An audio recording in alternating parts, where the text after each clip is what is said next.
Everybody's goal is win the championship. Checker flag, hell yeah! If I can put it together behind the wheel, I think we're going to have a good shot. Go to Phoenix, boys. Go to Phoenix. A lot to be decided in Miami Homestead. In the clutch moments, a lot of pressure comes to the table. Pressure can be good because it means that you're going for something pretty special. Pressure is an opportunity. You, as a car owner, you're a winning car owner. You've been around the sport now for a couple years. I got to know, what's your impression so far? What do you love about NASCAR? What I love about NASCAR, the fans are passionate, the fans are loyal, the fans are fighters, and I just feel like I'm around a bunch of underdogs that try to do the best thing that we can every day, and that's what it is. One thing is winning, another thing is generating, but what better thing to be able to utilize Trackhouse and NASCAR to bring people together? That's what it's all about. Man, you talk about Trackhouse, this stuff means so much to you. You actually named your latest album Trackhouse. What's that all about? Creating awareness not only for Trackhouse, but also NASCAR all around the world at this point. And Trackhouse, the album, is the way we feel about the car and about racing. It's about bringing people together. So you're going to hear a lot of different music on there, and a lot of y'all probably going to listen to it and learn a little bit of Spanish as well. Well, you've had an opportunity to see you guys on the track this weekend. What do you think y'all chances are today? Well, you know with me, man, I'm always going to tell you that we're going to take it to the house. Track house, why? Because the house always wins. Whether on the track or off the track, one way or another, we make it happen. One time, Daniel Rapido Suarez, and off the chain or off the wall, Chastain, Dale. Is that the pre-race speech you give these guys? Man, yeah, when I get in there, you know, we make it happen. I told them today is all about making history. And I feel that Trackhouse and NASCAR together, man, it's amazing what we've been able to do. And that's what, like I said, we're making history. So thank to all the fans out there. I say it all the time because it's the truth. Without y'all, there's no pit bull and definitely no Trackhouse. Thank you. Well, it's great energy down here. That's the kind of energy we all need, Kyle. We got it down here. You got to hit him with a dolly. Dolly. Say it. Dolly. Ah, you got it. Dolly. That's it, man. You got to say it. You got to say it, man. Kevin Harvick and Rodney Childers' success together has made them one of the most formidable driver-crew chief duels in the garage. Mobil 1 is honored to share and celebrate that truly storied career. Here to say the most famous words in motorsports. For the Forever 400, crew chief for the number 4 Stewart Haas Ford, Rodney Childers, his wife Katrina, Gavin, and Brody. Homestead, thank you for all the memories the last 10 years. Drivers, start your engines! There's Mike Helton waving the green flag. William Byron right away jumps out of line, 3 wide in the 3rd row.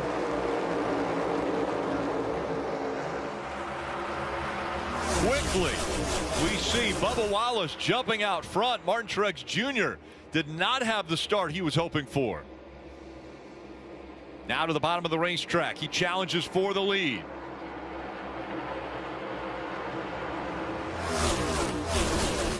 Lap number 1, a drag race to the line, and it looks like Martin Truex Jr. will lead the first lap.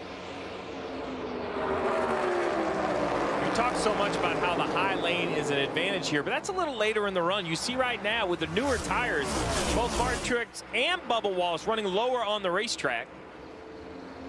Bubba has 2 career wins, one at Talladega, one at Kansas. Kansas, he was dominant, and that's a 1.5 mile racetrack. 1.5 mile, the distance of Homestead Miami Speedway as well. Yeah, why the shape is a little different, because it has kind of that D-shaped front stretch.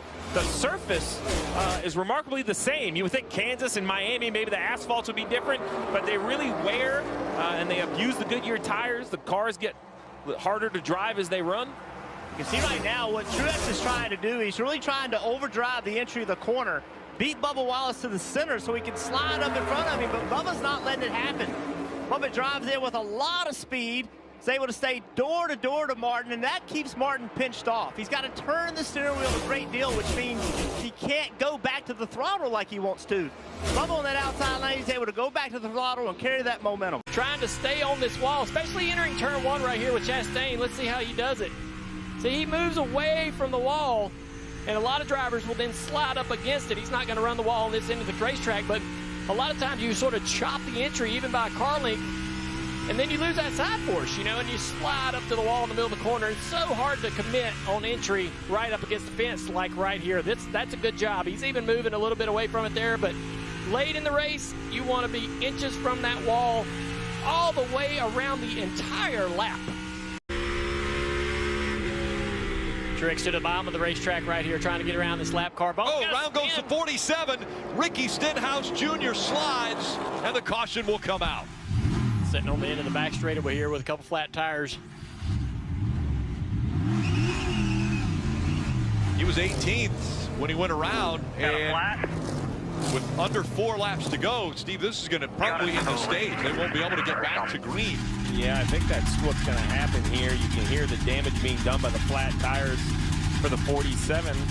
I couldn't tell if it was flat tires because of the spin. Did it cause the spin, or is it the toe link? The right rear does not look like it was pointing in the correct direction, but it's hard to say what was the cause and what was the result. And he was a part of that green flag pit stop cycle. Everybody coming around 32, 33. Yeah, you see the right rear pointed towards the inside of the car, so that tells me that the toe link is broke. You see a little damage on the wheel well. Let's see what happens.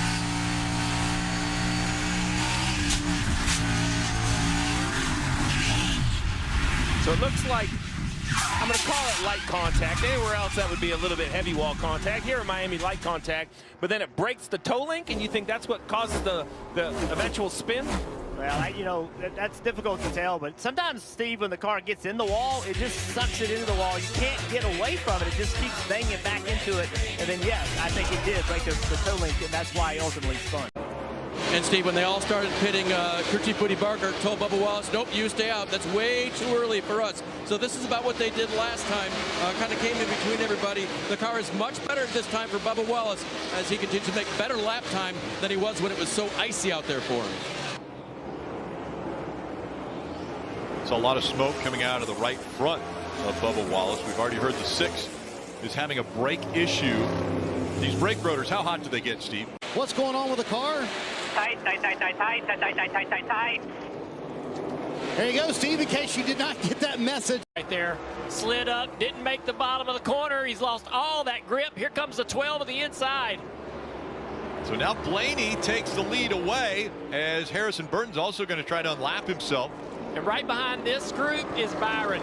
Byron in that 24 right there. I think the 12 can get away here possibly if he can clear this 5. Oh, the 12 just barely got in front of the 5 there.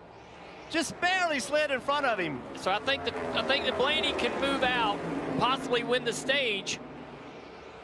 Byron's coming though. And this 5 is struggling. Right about 10 laps ago, the car just kind of fell off a cliff in lap time. And he's hanging on trying to get this thing around the corner. He's got 2 laps to go in stage 2, but now he's falling back.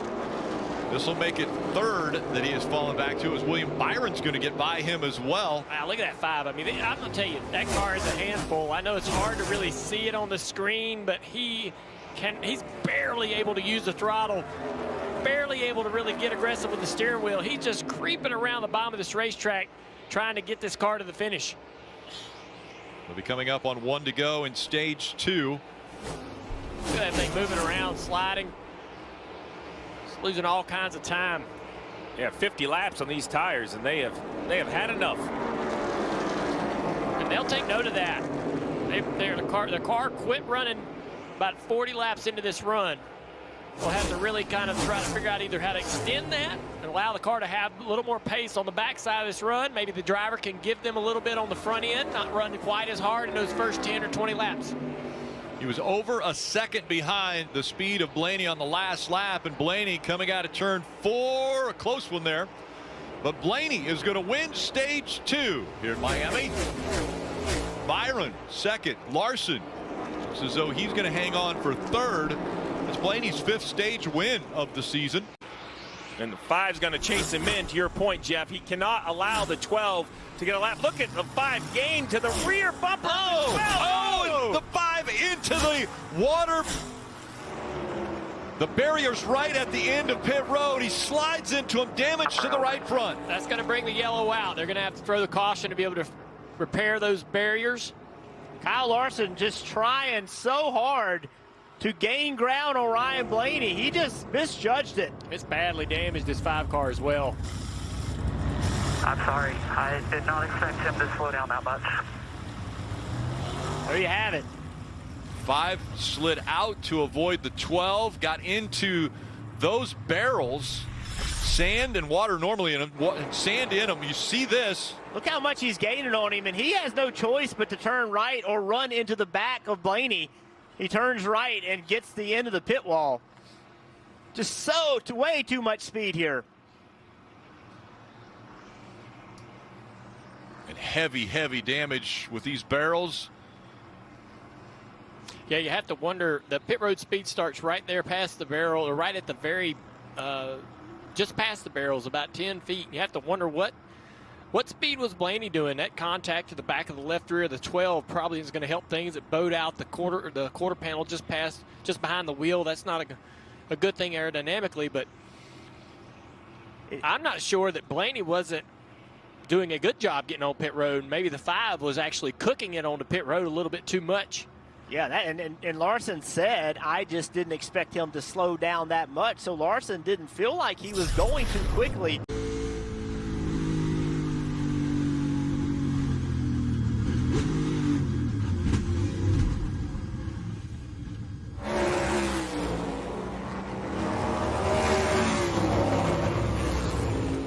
Saw Kyle chase Ryan Blaney onto pit road. Walk us through what happened and what was going through your head in that split-second decision making. Oh, I haven't seen a replay. I'm sure it looked.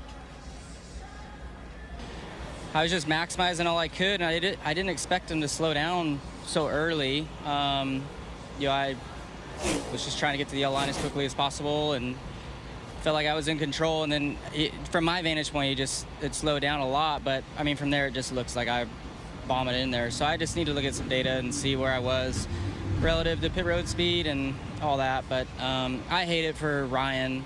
More than anything, it's just he was doing a super good job out front, and his team's been doing a really good job throughout the playoffs, and that was not my intention. I was just trying to get to as close to his back bumper as I could to hopefully have a good cycle and you know, have a better pit stop and come out in front of him and control the race from there. So just upset more than anything with myself. Even if he did slow down early, you know, I still should have not pushed that hard. So just a bummer, and hopefully, you know, his team can recover from it.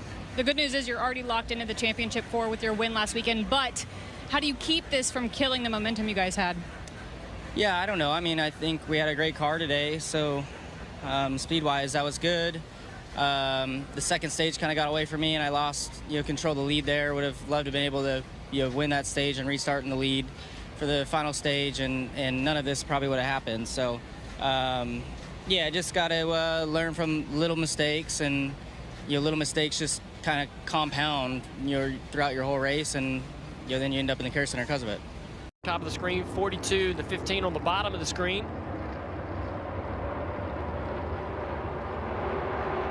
A lot of cars in the same spot, you know, 3 wide, 4 wide, just not so sure if everybody knew. See right there. The 42 into the 6, the 6 into the 1, turns the 1 sideways. And they all big contact for Brad on that outside line. And John Hunter Nemechek in that 42 car, that's the first time he's driven that car this year. So, you know, working with a new spotter, maybe a little bit of communication. I can concur. It gets tight off of turn 2 on these late restarts. I was waiting for that. You're not referring to yesterday, aren't you? He's got his hands all the way off the wheel. That's the key, from the wheel jamming his wrist, breaking his thumbs. And you know, when all this started happening, yeah, a little bit of contact, yeah. The 9 and the 19 had a little slight contact with. Is he going to get the front turn down here in 1 and 2? He's looking for. He's going to be able to stay on the outside of that 11. Much better restart for the 12. Side by side down the back straightaway. Here comes the 20. Who's the push coming to? 3 wide, no pushing. I'm going to try to take the lead. Blaney to the bottom of the racetrack. They're side by side, door to door, up high. Bell's long gone. Still 3 wide for second. Will Byron clear them both for second? 3 wide for second continues. Blaney on the high side. This is what Harvick's looking at. He has to get out of the gas. Oh, the 11 almost into the side of the 12 again off of 2. The fight for second continues. No one taking an advantage. Now the 24 is going to drift up the racetrack and take that second spot. Those tires, he's gone. Oh, into the wall hard is the 11. Denny Hamlin hard into the wall in turn 1. Caution, caution, caution, Massive contact, big damage to the right front of that car. Something broke in the steering. Oh, something broke. Yeah, that car went straight into turn 1, right into the fence. Hard contact for Denny Hamlin. Before the contact, Denny Hamlin 10 points above the cut line. We'll see how this is going to affect this team. Down the front straightaway. Let's take a look. Off into the corner. Yeah, looks like either the right front went down or something in the steering. The toe link broke. I'm not quite sure, but that car goes straight into the fence. You've seen it sort of jolt. Watch his steering wheel. Watch the steering wheel. See if anything happens there. Oh, did you see his steering wheel jerk out of his hands right there? He shifted. He went down to shift, too, and it looked like the steering wheel. There was some contact between he and the 12. You wonder if he didn't cut a sidewall on a tire or something like that happened, because when in those battles, there was contact. Did something get damaged? Did a tire get cut? Got no power. I think might be blowing up.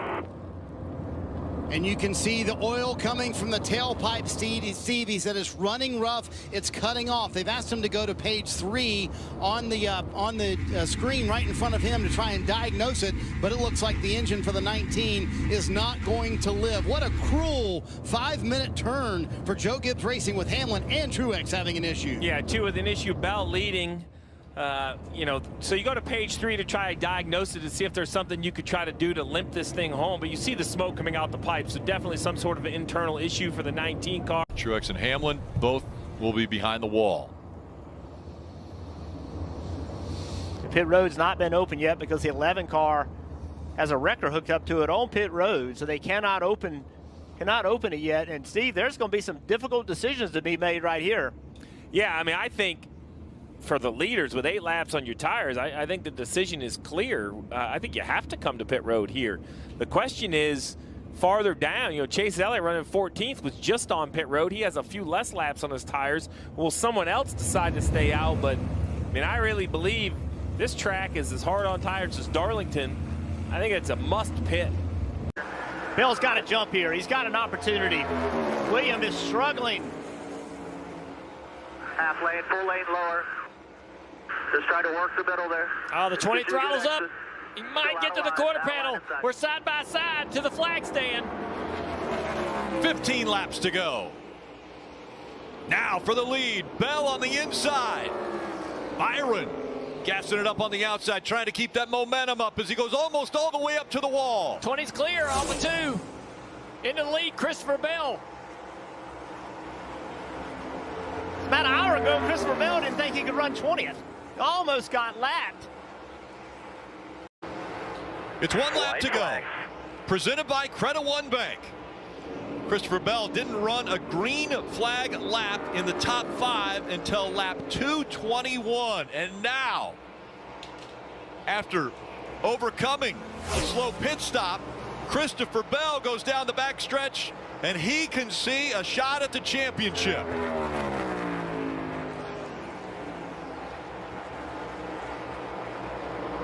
Christopher Bell off of turn 4. And the 28-year-old is going to lock himself into the championship 4. He's won in Miami. Okay.